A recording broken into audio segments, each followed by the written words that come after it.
Hi, Awele.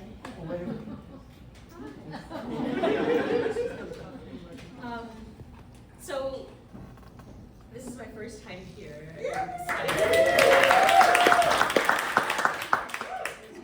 Oh, it's okay. She would mess up my name too, by the way. Don't start my time. Thank you.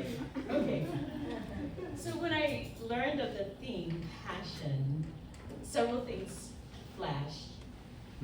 One, 20 years ago, talking to a storyteller, he asked me, "What kind of woman are you?"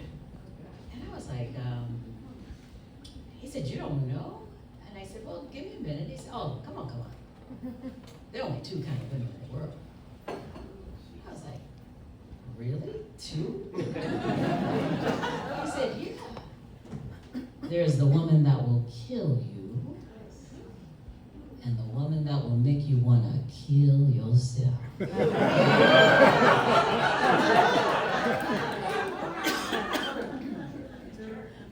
Two. Flashback, Jackie, a woman who had come from Ghana, who had met a friend of mine. She wanted to study singing and acting and came to California one summer. And as a gift for, on the weekend, showing her around, she gave me the book, The Artist's Way. Oh, yeah. And she said, "We're gonna do it. I'll be in Ghana, you'll be in Oakland, but we'll do a chapter a week. We'll go online and we'll kind of talk about our week, the answers to the questions. Do your artist date and your morning pages. And by week 4, because I was like, I'm not getting up 20 minutes early to write some morning pages about my subconscious thought. But by week 3, I was setting the alarm 30 minutes early, writing. And week 4, I did my morning pages. I grabbed a sheet of paper and I wrote a resignation letter. I went into work early with a little box, packed up my little things, and I heard my supervisor next door come in about 7:30. And so I went in, closed the door, and said, "May I talk with you?" She goes, "This sounds serious." And I said, "Well, no, it's just, I'm gonna be leaving." "Wait, is this a notice?" And it's like, "Yeah." She goes, 2 weeks, a month? And I said, "Well," she said, 2 weeks. And I said, "Not really." She said, "Is something wrong? Has something happened? You got another job?" And I said, No. Going back to grad school? No. Did something happen? I was like, "No. I just don't want to say I wished, I woulda, shoulda, coulda." And she said, "Oh, what are you gonna do?" I said, "Well, I want to try storytelling. And I just know that come 2000, I'm gonna work on stories. I've been getting into genealogy, historical tells, cultural tells, folklore." And she's like, "And you have no job?" 3, Grandma Ruth, my father's mother. "You quit your good paying job and your benefits to do what? The artist's way. Girl." 4, Granddaddy Joe, my mama's daddy. Granddaddy Joe was 83, about to turn 84. He was no longer able to live by himself. And so my job when he was in Atlanta at his daughter's Mary Joyce's house was to drive him to Meridian, Mississippi, to go to church, to visit friends, see family, and to go to the Mason Lodge. This one particular time, I decided I want to know Granddaddy, the man. So I began asking questions. "Granddaddy, how did you meet Grandma? Because I don't know a lot about her. Like, how did you know? When did it happen?" "We used to go out and have a good time. Yeah. A lot of passion there." And I said, "Well, what happened?" "Well, I was on the road. I was an electrician, and under segregation, I had to travel wider and wider regions, and sometimes I would be way on the other side of the state, and maybe I was just gone a little bit too long, and she met somebody else." I said, "Oh, okay." So there's my mom and her sister. One mom, Miss Ruth, who he was talking about. I said, "Well, when did you meet the next person. Who was that? He said, oh, that was Miss Gertie. I love me some Miss Gertie. Well, she was a school teacher, good woman, fine woman, Christian woman. And I said, well, what happened? He said, well, you know, I was doing my electrician work, and my brother's sister-in-law needed some work done, and I used to go over there, and then I went to the church, and before I knew it, I was her back door man. I said, what? Oh, don't worry about it. You'll understand a little later. And I said, so then what happened? He said, well, that's how your Auntie Elaine came. I said, okay. And I was like, man, you worked the whole state? He said, yeah, I was one of the first 10 electricians in the state of Mississippi that was colored. I said, wow, you wired a lot of houses. He said, yeah, churches and businesses. We get to Mississippi, and he's actually going to vote first. And we make it just in time, 30 minutes before they close. And Granddaddy was doing that little old man shuffle. They said, Grandma, Grandma. And I got him inside, and we checked in, found his name, showed his license. And then all of a sudden, is that Joe Scott? Oh, Joe, you're looking good. They taking good care of you in Atlanta. Y'all should come on up and see me.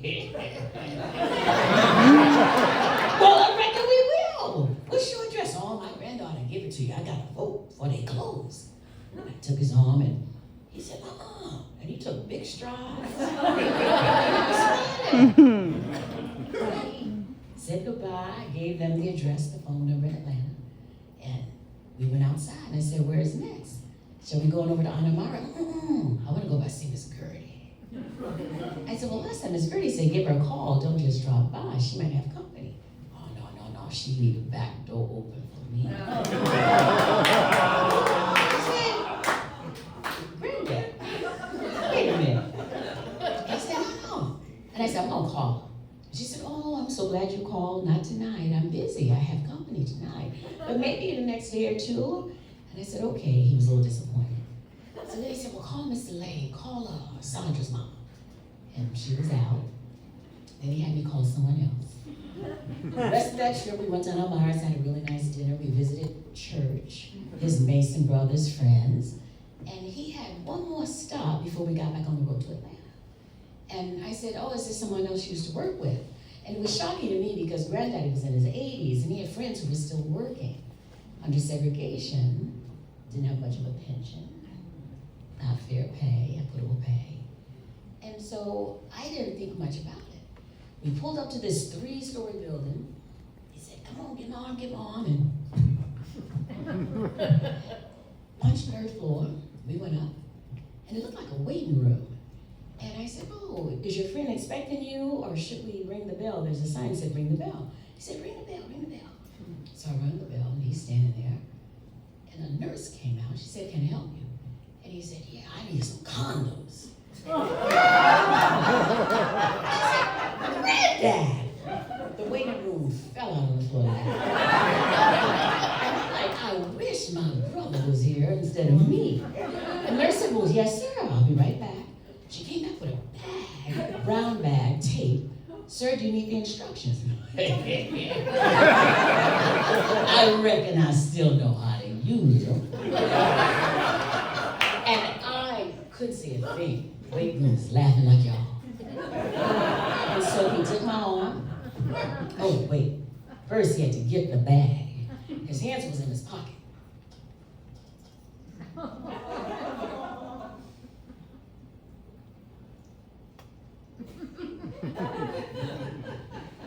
Got back down to the car. And I said, well, I'm going to gas up. We're going to head on. No. I got one more stop. I said, oh, no. Not on my clock. What if you get too excited or what? He said, no, just one stop. She's really nice. So we drive and he goes, slow down. And he's looking, see if there's a light on. Go around the corner. Then he looks to see if he sees a car. No, I don't see the car. Go back around. One more time, let me just look up. And he said, no, I guess they're not there. So we head on to the gas station. Get into Atlanta about midnight. Help him out of the car. I take his jacket downstairs, put it in the coat closet, help him up the steps. And he goes to freshen up, and I get out his PJs and help him in, kiss him on the head, and I said, well, good night. And he said, wait, where is I said, it's in your coat. Well, where's my coat?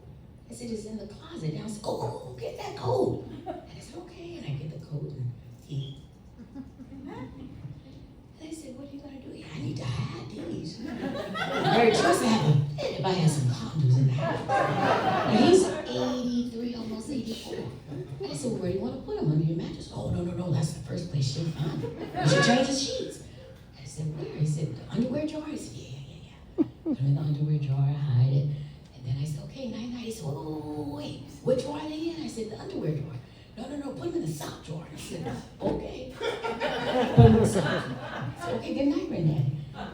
And the next morning, I smelled coffee. Uncle Lee was in the kitchen. He said, when y'all get back? I said, about midnight. He said, oh, how was the trip? I said, it was great, except this one thing that happened. I don't quite know how to bring it up, but Granddaddy, he said, did he have you stop and get some condoms? How did you know? He said, oh, he had everybody do that. But he can't remember where he put them. His head is out of my neighbor's mother when she comes to visit. And I said, oh, Granddaddy is seeking companionship. He said, yeah. And so, the next time I talked to Granddaddy, I was on my way to a retreat, and he was in Mississippi at another daughter's. And they said, well, he's asleep. He's a little under the weather. And I said, oh, can I talk to him? I was going to surprise him after the retreat. I was going to go. And he got on the phone. Hello. I said, hey, Granddaddy, how you doing? I'm good. I said, you got the package? Oh, yeah. It's in my suitcase. I said, okay.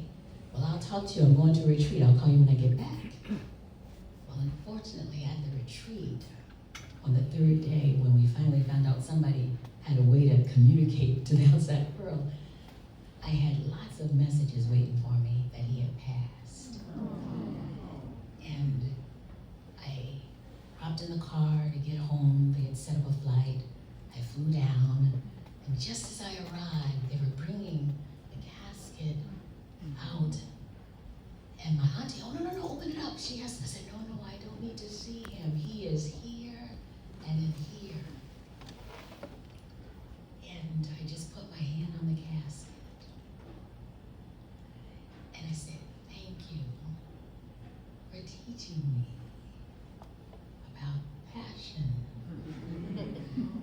Willing to suffer for what you love.